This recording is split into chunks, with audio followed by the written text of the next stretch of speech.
இதுவரைக்கும் சந்திராஸ் கிச்சனை சப்ஸ்கிரைப் செய்யாதவர்கள் ரெட் கலர் சப்ஸ்கிரைப் பட்டனை ப்ரெஸ் பண்ணி சப்ஸ்கிரைப் பண்ணிக்கோங்க.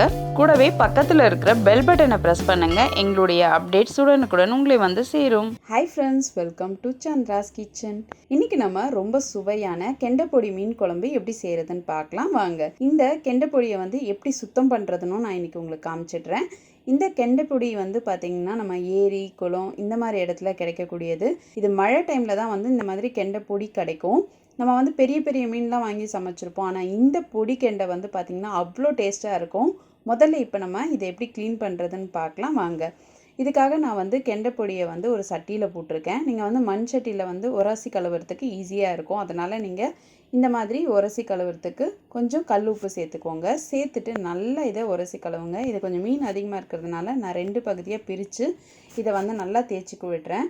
இது வந்து நம்ம ஏரியில் அதுக்கப்புறம் வந்து பார்த்திங்கன்னா ஆற்றுல இந்த மாதிரி கிடைக்கக்கூடிய மீனுன்றதுனால நம்ம வந்து இதை நல்லா சுத்தம் பண்ணணும். இல்லைன்னா வந்து லைட்டாக ஸ்மெல் அடிக்க ஆரம்பிச்சிடும். அதனால் நம்ம நல்லா உப்பு போட்டு 2-3 வாட்டி நல்லா உரசுங்க. ஃபஸ்ட்டு நம்ம க்ளீன் பண்ணுறதுக்கு முன்னாடி உரசினா தான் உங்களுக்கு வந்து கையில் அந்த முள்ளெல்லாம் வந்து ரொம்ப குத்தாது.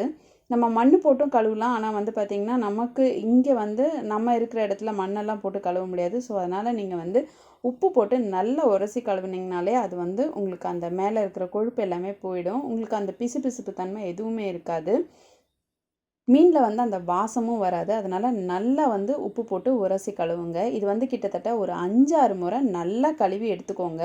அப்போ தான் உங்களுக்கு அந்த கலர் மாறும். பாருங்கள், அந்த தண்ணியை வந்து கொஞ்சம் கருப்பாக இருக்குது. இந்த தண்ணி நல்லா வெள்ளையாக மாறுற அளவுக்கு நம்ம வந்து அதை நல்லா சுத்தம் பண்ணி எடுத்துக்கலாம். இப்போ நான் கிட்டத்தட்ட ஒரு 6 வாட்டி நல்லா உரசி கழுவி எடுத்துட்டேன். இந்த மீன் வந்து பார்த்திங்கன்னா நெத்திலி மீன் மாதிரி தான். நம்ம மேலே இருக்கிற தலையும் வால் பகுதியும் வந்து கட் பண்ணி எடுத்துட்டோம்னாலே போதும். நம்ம ரொம்ப ஈஸியாக வந்து இதை க்ளீன் பண்ணிடலாம். நீங்கள் வந்து புதுசாக க்ளீன் பண்ணுறீங்க அப்படின்னா நீங்கள் வந்து இந்த மாதிரி மேலே இருக்கிற தலையும் வாலையும் எடுத்துருங்க. இப்போ வந்து தண்ணியில் நம்ம அலசினாலே அது உள்ளே இருக்கிற எல்லாமே போயிடும். அந்த குடல் பகுதியில் இருக்கிற அந்த கருப்பு இருக்காத அளவுக்கு நல்லா சுத்தமாக எடுத்துருங்க. அப்போ தான் வந்து உங்களுக்கு குழம்புல வந்து அது டேஸ்ட் வந்து பார்த்திங்கன்னா கசப்பு தன்மை வராமல் இருக்கும். இல்லைன்னா உங்களுக்கு இந்த மீன் சாப்பிடவே பிடிக்காது. அதனால் நீங்கள் நல்லா சுத்தம் பண்ணி எடுத்துட்டிங்கன்னா ரொம்ப சூப்பராக இருக்கும். இந்த மாதிரி க்ளீன் பண்ணிக்கோங்க. இப்போ நம்ம வந்து எல்லா மீனையும் க்ளீன் பண்ணியாச்சு. இதை 2 வாட்டி தண்ணி போட்டு அலசியும் எடுத்துட்டேன். இது கூட நம்ம கடைசியாக மஞ்சள் தூளும் கொஞ்சம் போல் எலுமிச்சை சாறும் போட்டு நல்லா கழுவிடலாம். இந்த மஞ்சளும் எலுமிச்சை பழமும் போட்டு கழுவும் போது பார்த்திங்கன்னா இதில் வாசனை எதுவுமே இருக்காது. ரொம்ப சுத்தமாக இருக்கும்.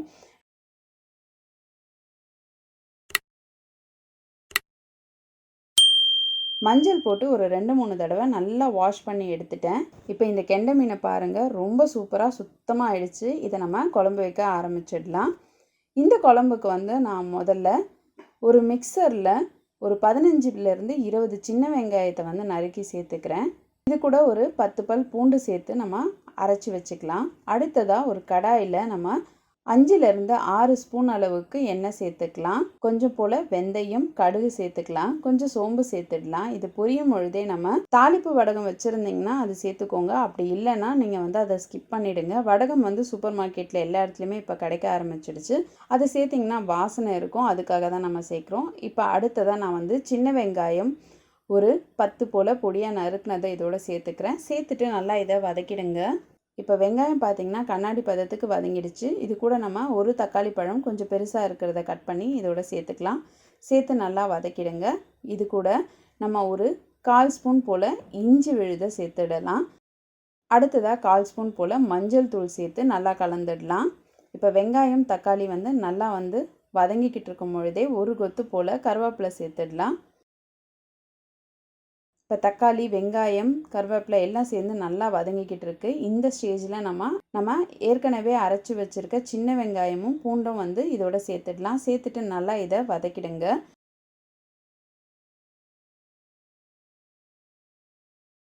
இப்போ நம்ம 1 ஸ்பூன் போல் தனியாத்தூள் சேர்த்துருக்கோம். 1/2 ஸ்பூன் போல் தனி மிளகாய் தூள் சேர்த்துக்கலாம். இப்போ இது 2த்தையும் சேர்த்து நல்லா வதக்கிடுங்க. நம்ம தனி மிளகாய் தூள் எப்படி செய்யணுன்றத ஏற்கனவே வீடியோ நான் வந்து போட்டிருக்கேன். அந்த வீடியோவோட லிங்க்கும் டிஸ்கிரிப்ஷன் பாக்ஸில் கொடுக்குறேன். அதையும் செக் பண்ணிக்கோங்க. இப்போ ஓரளவுக்கு நல்லா வதங்கிடுச்சு. இது கூட நம்ம ஒரு 2.5 ஸ்பூன் போல் குழம்பு மிளகாய் தூள் சேர்த்துக்கலாம். இந்த குழம்பு மிளகாய் தூள் எப்படி அரைக்கணுன்ற வீடியோவும் நம்ம வந்து ஏற்கனவே போட்டிருக்கோம். அதோட லிங்க்கும் நான் வந்து உங்களுக்கு டிஸ்கிரிப்ஷன் பாக்ஸில் கொடுக்குறேன். செக் பண்ணிக்கோங்க. இந்த வெங்காயத்தோடு சேர்ந்து அந்த மசாலா நல்லா வதங்கட்டும். இது கூட நம்ம 2 கீத்து போல் தேங்காவை அரைச்சி வச்சுருக்க விழுதை சேர்த்துக்கலாம். சேர்த்துட்டு நல்லா இதை கலந்துருங்க.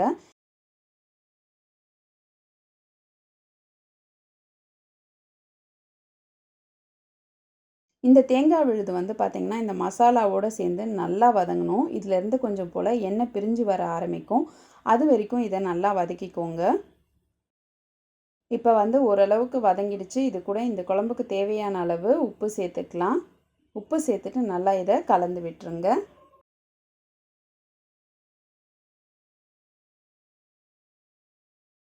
மசாலாலேருந்து இப்போ எண்ணெய் பிரிஞ்சு வர ஆரம்பிச்சிடுச்சு. இந்த ஸ்டேஜில் நம்ம ஒரு லெமன் சைஸ் அளவுக்கு புளியை எடுத்து கரைச்சி வச்சுருக்கோம். அந்த கரைச்சலை இதோட சேர்த்துக்கலாம்.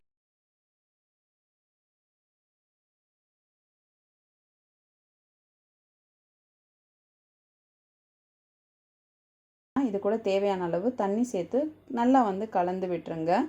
இப்போ வந்து பார்த்திங்கன்னா குழம்பு வந்து உங்களுக்கு நல்ல கலர்ஃபுல்லாக இருக்கும். இந்த ஸ்டேஜில் பார்க்கும் பொழுதே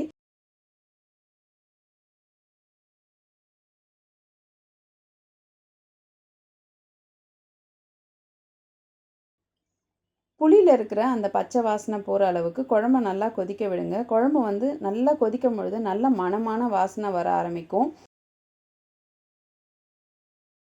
குழம்பு வந்து கொதி வர ஆரம்பிச்சிடுச்சு. இந்த ஸ்டேஜில் நம்ம நல்லா கலந்து விட்டுறலாம். இந்த குழம்பு வந்து நல்லா கொதித்து உங்களுக்கு அந்த புளியோட பச்சை வாசனைலாம் போனதும் நம்ம வந்து மீன் சேர்க்கலாம். உங்களுக்கு வந்து குழம்பு ரெடி ஆகிற ஸ்டேஜில் பார்த்திங்கன்னா எண்ணெய்லாம் வந்து நல்லா மேலே பிரிஞ்சு வர ஆரம்பிக்கும். இந்த ஸ்டேஜில் நம்ம சுத்தம் செஞ்சு எடுத்து வச்சுருக்கிற கெண்டை மீன் பொடியை வந்து இதோட சேர்த்துக்கலாம்.